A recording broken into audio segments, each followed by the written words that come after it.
Okay, Brian, our game is finished. Tottenham 2, Aston Villa 1. Your initial reflection on the 90 minutes we just seen?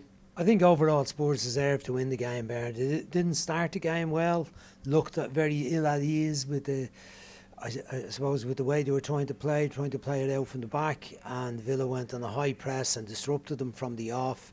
But eventually they got into a bit of a flow. They got on top of midfield. Højbjerg had a very good game as it went on. Skip gave them protection for the centre halves, and Villa got the goal back, and Spurs showed a bit of character. There was certainly no sense of them not playing for the manager. There was a good team ethic about it. Disappointing that Harry Kane didn't score a goal. Had a few decent chances today, particularly in the second half. But the combination play between himself, Moura and Son gave Spurs the edge, whereas Villa, it was a lot of long ball stuff, a lot of poor passing choices, but also poor distribution, and then an over-reliance on the long throw-in stuff. Which they were doing, Brian, from the first half.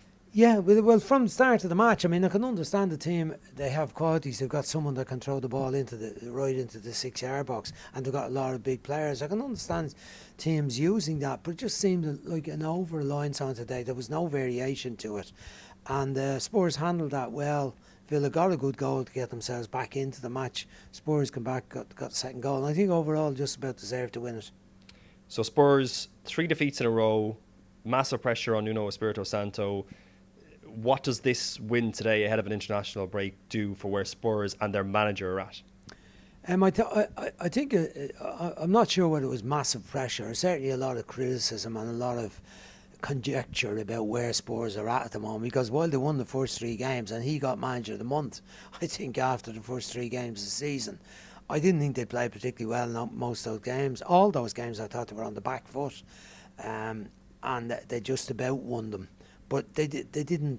I didn't think that they were going to have. It didn't convince me they were going to have a good season. That's turned out to be the case. Destroyed by Crystal Palace, far too brittle and soft. Well beaten, 3-0 in the second half. Once Chelsea turned the screw in the second half of that home game. Well beaten, and then Arsenal last week they capitulated in the first half. Dreadful performance, defensively weak, missing in the middle of the field. Didn't show anything up front, did a little bit in the second half and got a goal back, but overall it's been a mix, very, very poor. So start of the season, I'd say. So today I think we'll encourage everybody that they can have a decent season. I'm not so What's sure. What's a decent season for Spurs? Where do you see think they've got to be in contention for the top 6 places. I don't think they're good enough to compete for the top 4. If the top 4, the regulation top 4 now, the 2 Manchester teams, Liverpool and Chelsea, they're not in that class, but they should be in the class after that with the likes of Leicester, West Ham and so on, about those 5th, 6th, 7th places. But it's not great for Spurs. They want to be in the top 4. They had a few seasons under Pochettino where they were there, but from the manager's point of view, it settles down some of the criticism, gives them a chance to have a look at that game, assess the game and say, well, it looks like the back 4 were a bit better today. Romero was an improvement. Emerson played quite well. I'm not convinced he's going to be the real deal as regards the right back problems they've had with Aurier playing, Matt Doherty to a lesser degree. Midfield was okay today. The front, we know it's a threat if they get enough ball and they're stable in the middle of the field. But it was some encouragement for them today. Spurs, I suppose, as you said, they're a little bit more like themselves. Is Harry Kane in the Premier League looking any more like himself for Spurs? Well, I think he'd a mixed game today. He involved himself in the build-up play, dropping short, as we've seen. A lot of talk about Harry Kane's position now, and is that his choice, or is the manager's choice to allow him drift back and get more involved in midfield, build-up play, rather than playing on the shoulder of the defenders and looking for chances to score goals. Today we saw a bit of both, and he certainly got chances, and he certainly was inventive in his thinking. That attempt in the first half and the free kick where he tried to catch the goalkeeper out, really good attempt at goal, only the height of the goalkeeper. kept that out really. Second half, missed a couple of chances. You certainly would have expected them to score the one when he was clean in 1v1 with the goalkeeper. He kind of misjudged the flight of the ball and it ran down off his body, got stuck under his feet. Keeper made good saves, but was he better today than he has been? I'd say a little bit better. He certainly played with enthusiasm, and the combination with him and Son and Mora were better than what Villa had. You mentioned Villa there. Just a word on Villa. They were ahead of Tottenham heading into this game. What did you make of them say? I think that they're probably going to go into the international break in 10th place. Is that about right for where this Villa team Well, are I was disappointed with them today, given how well they'd played last week against Manchester United, and particularly in the game against Everton where they won 3-0. They didn't show much in attack today. Midfield rarely put any strong passes together, showed composure, control the midfield. Rarely mentioned Luiz in the match except in a defensive, from a defensive point of view. Similarly, John McGinn, there was only fleeting glimpses of him on the ball. Young Ramsey did all right at times in the match, a couple of little surges from midfield. Not enough for Danny Ings today, we didn't see him. Watkins was kind of subdued, I'd say, by Romero. Wing backs come into the game in the second half. Centre backs did okay, but coughed up some chances to Spurs too. So I was disappointed given how they appear to be playing so far this season. But I think overall they're going to be solid and sound. I don't think they're going to trouble the top six, but I think if they can finish higher than last year or 11th last season, if they can finish in that position or maybe 2 or 3 places ahead of that, it'll be a good season for Villa. Just looking at the Premier League as a whole, another weekend, I suppose, another Saturday where Manchester United are making the headlines. It's either good or bad. Not good this week, and end to an interesting week for Manchester United. A game they would have targeted 3 points from against Everton.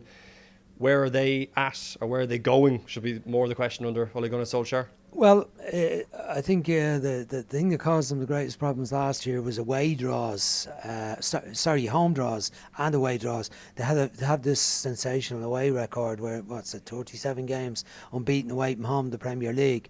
But it's the number of draws that caused them problem. They lost a lot of home games. Obviously, last year, early on the season, they lost a lot of home games. And it was the home record that let them down. So, it's part of their problem. The difference between them and Manchester City, 12 points last year, was probably based on the number of draws, too many draws. So a game like Everton, improving side, Benitez has them organised, discipline, we know all that. But once they get a goal up against Everton, they should be good enough to go on and win the game. It was slack defending on a counter-attack from a corner kick, let them down very, very badly. They weren't able to break down Everton often enough yesterday, and the discussion is about why leaving out Pogba and Ronaldo, was that a good thing? So they're on the pitch late on chasing the game, and it doesn't happen for them. Ronaldo was on the pitch when they conceded the goal, but I understand why the manager would say you got to rotate, and they should be good enough to win games without Ronaldo. They were good enough to win games without him before he came. They should be good enough to win without him too. So, but there is certainly more scrutiny of the manager now when you see how other managers are making the difference at their clubs. He's got to deal with that. That's just how it is. And the only time when that's going to die down is if they win trophies this season. He knows that. He has said that the pressure is on for him to win trophies. If they fall off, been in real contention for the league this year, he's going to be under very intense pressure, I think, from Manchester United supporters, as well as the media. At the moment, it's only the media, really. I don't think it's the supporters. But, Villarreal, they were very, very fortunate to beat Villarreal. But that will be forgotten if they go on and come through the group comfortably. So he still has the opportunity to do that. But the performances have been consistently ordinary since they beat Newcastle 4-1. We're heading into an international window. What are we looking for in these two games, the Republic of Ireland, and what does Stephen want from these two games, do you think? Well, I think it's very, very clear what we want. We want to win. If we get a win with a good performance and a bit of stylish play, excellent. But from my point of view, we need to win a game and not kind of become embedded towards the bottom of the table in the group that we're in. The Qatar match, Yeah, I'd like us to beat Qatar as well, but I'm less concerned about it than I am about the qualification match.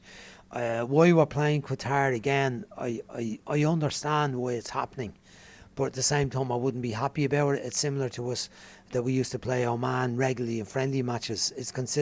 I consider the Andorra match a bit of a waste of time. Why were we playing Andorra when they're one of the worst international teams in the world? Why do we pick to play them when we have a choice? So I think Qatar are certainly better than that. They showed that last time we played them, the draw. But I think the Azerbaijan match is a big match, only from the point of view of what the manager is doing and what the manager is trying to do. It's a big match in terms. I think he needs to win the game. The team needs to win the game. It won't be easy.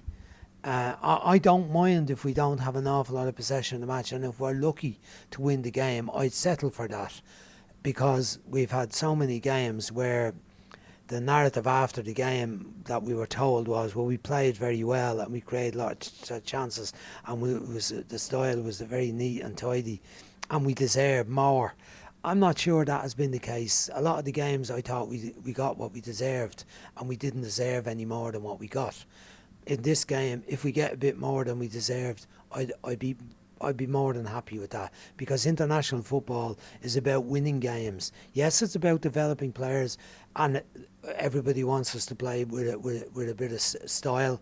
People put up with the Jack Charlton times when the style was awful, but we were winning games. We've moved on a bit since then now. There wasn't much complaint about how Trapattoni's team played. I wouldn't have liked it, and I said I didn't like it.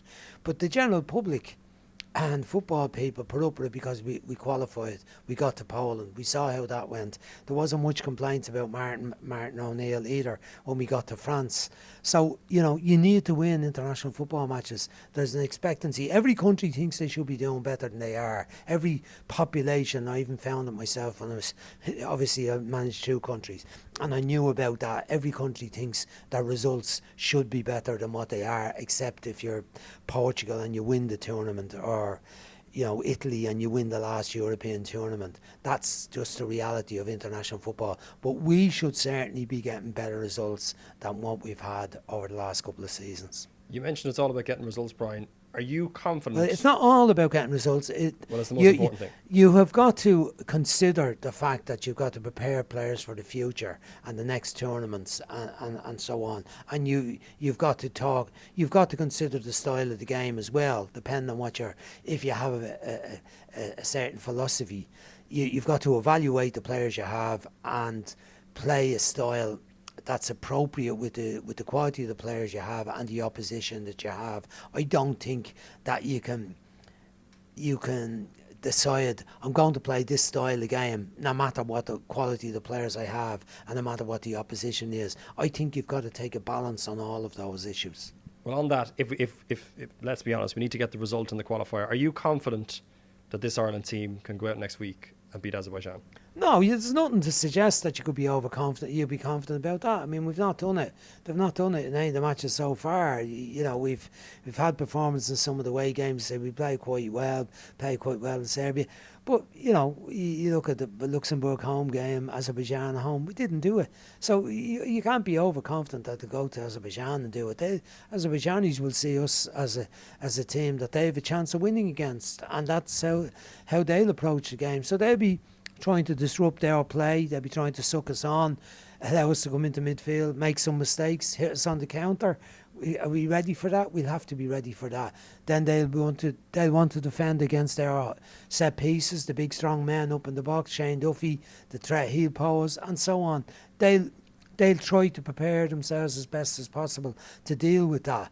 But we've got to do whatever's required to win the game, and I think we've seen that weapon has been used when it's come to it, even by Steve, and even if he'd like it all to be nice and gorgeous, or has told us that that's how it was going to be under his time, we've had to rely on those set piece goals or big ball to the far post late on, and that's fine. Use that. Use all the the strengths that you have to try and find a way, but don't throw the baby out with the bathwater and say, oh well, we won't do that. We'll build her up and play nice football and play with great style and get all the young players on the pitch. It has to be a balance of all those things to achieve results, get us in competition to the last game or two in the qualification. That's what people want to see. I don't think people want to hear about us developing the team for 2 years' time, because that might not happen. He might not be the manager that he's developing the players for.